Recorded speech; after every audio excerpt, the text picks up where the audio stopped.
Olá, pessoal! Tudo bem? Ela é a Geise. E ele é o Jacob. Voltemos. Voltamos, pessoal. E o título da vez é atendendo a um pedido de uma pessoa que eu considero especial, porque é um inscrito ativo do Papo Judeu, né? É o Kleberson, certo? Ele vem comentando em quase todos os vídeos nossos, né? Todas as festas deseja um Hag Sameach com a gente. Quem não sabe, Hag Sameach significa uma feliz festa, né? E Pensava que era Rasgo Suamê. tem uma piadinha, né? Né? Tem uma piadinha que o judeu fala Hag Sameach, aí quem não é judeu entende Rasgue sua meia.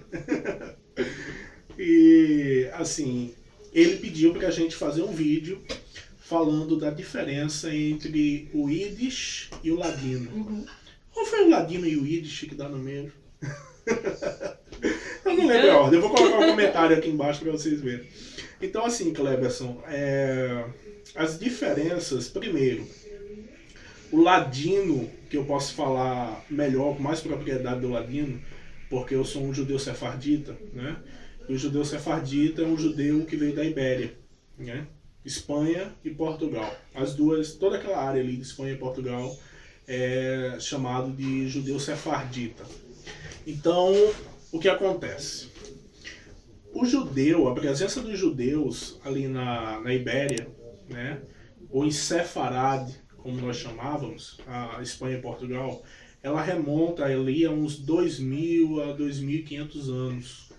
Né? Já tinha judeus presentes ali naquele local desde a época... Ô, Soninho... Desculpa, pessoal. Não é tédio, mas é que eu tô com sono mesmo. Então a presença dos judeus, né, hispano-portugueses ali naquela região remonta à época do rei Salomão. Né? O rei Salomão, ele tinha enviado pessoas para lá, já tinha colônias de judeu ali, muito antes de existir um império português, um império espanhol.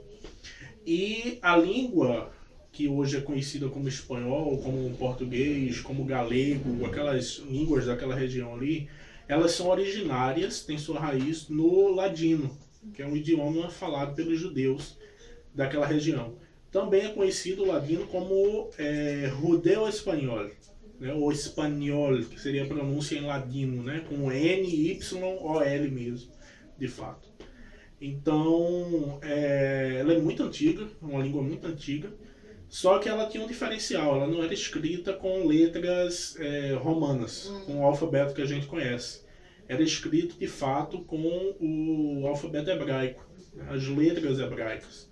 Então, quem lesse hoje, né, e não sabe, não Isso entende... é uma coisa linda, né? Porque o alfabeto hebraico já é uma coisa meio, né, difícil pra gente pegar no começo. E não falando hebraico, falando outra coisa, às vezes é uma coisa bem louca. Enfim, então, era escrito com o alfabeto hebraico, mas a língua era outra, que não é hebraico, né?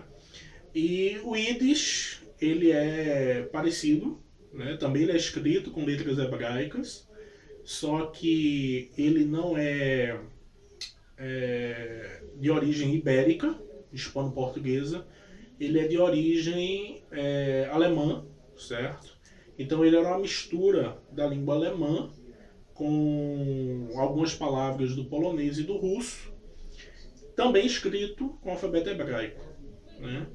Então é por isso que você vê a diferença. Muitas vezes alguém chega, como um amigo meu, disse: não, tu fala hebraico, lê isso aqui pra mim. Aí quando eu olhei, não era hebraico. As letras eram hebraicas, Entendi. mas o que estava escrito ali não era hebraico, era Yiddish. E eu falei pra ele: olha, eu posso te dizer uma coisa ou outra aqui, porque eu não falo Yiddish, eu falo um pouco de ladino, né? E não é a mesma coisa. As letras são iguais, mas eram dois idiomas diferentes, né? Um detalhe é que o Yiddish, ele tem 1000 anos, mais ou menos 1000 anos ou um pouco menos, enquanto que o ladino tem uns 2000 anos, né? Tem uma diferença aí de idade entre os dois bem grande. Ele se popularizou muito ali no leste europeu, o Yiddish, né, chegando na Rússia também, e cada país que chegou sofreu um pouquinho de variação. Então, não é porque alguém fala o Yiddish que ele vai falar exatamente com o mesmo sotaque, com a mesma forma de falar aquela palavra, né? Por exemplo, um alemão ele pode falar de um jeito e o russo já falar um pouquinho diferente, embora seja Yiddish também, devido à regionalização, né? Cada país tem uma forma de falar. Já o ladino isso não acontecia. O ladino ele era falado de igual forma. Toda a região ibérica, ali, Espanha, Portugal, era falado da mesma forma, era a mesma coisa. O ladino era uma coisa só. Na verdade, se você for ver o ladino, o idioma ladino, ele, quem olha assim, a princípio pensa que é espanhol. Só que aí depois você vai pensar, não, isso aqui deve ser um portunhol. Mas na verdade não é nenhum nem outro. É porque ele vai ter algumas características do que hoje nós conhecemos como espanhol e do que hoje nós conhecemos como língua portuguesa. Por exemplo, você vai ver o S em ladino com som de Z como o nosso S em português. Sendo que a gente sabe que em espanhol o S ele tem som de S mesmo. Né?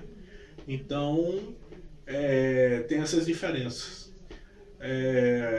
Enfim, muitas outras. Eu vou deixar no link da descrição do nosso vídeo uma música em ladino para vocês verem a pronúncia, que ela tem um pouco de espanhol, ela tem um pouco de português.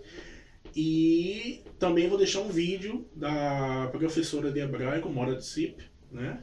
Lembrando que morar em hebraico é professora. E ela tá com um convidado, que eu não lembro bem quem é agora, e esse convidado ele fala Yiddish, né? E ela conversa com ele.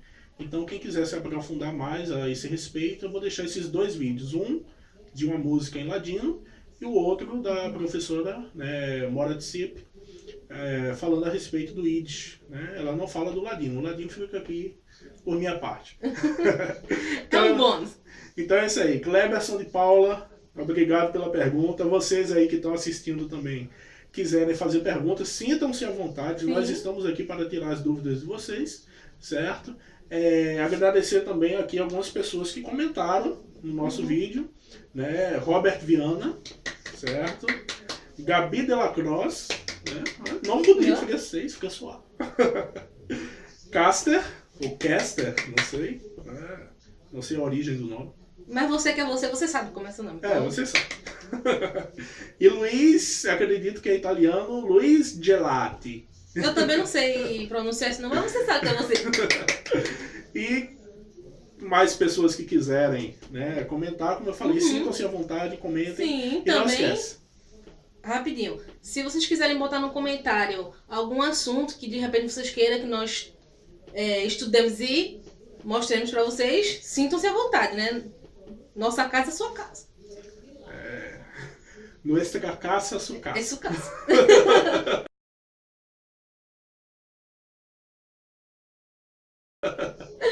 Até a próxima, pessoal. Não esquece. Clique em gostei, ativa o sininho, compartilha e se inscreve. no canal. Até a próxima. Tchau, pessoal.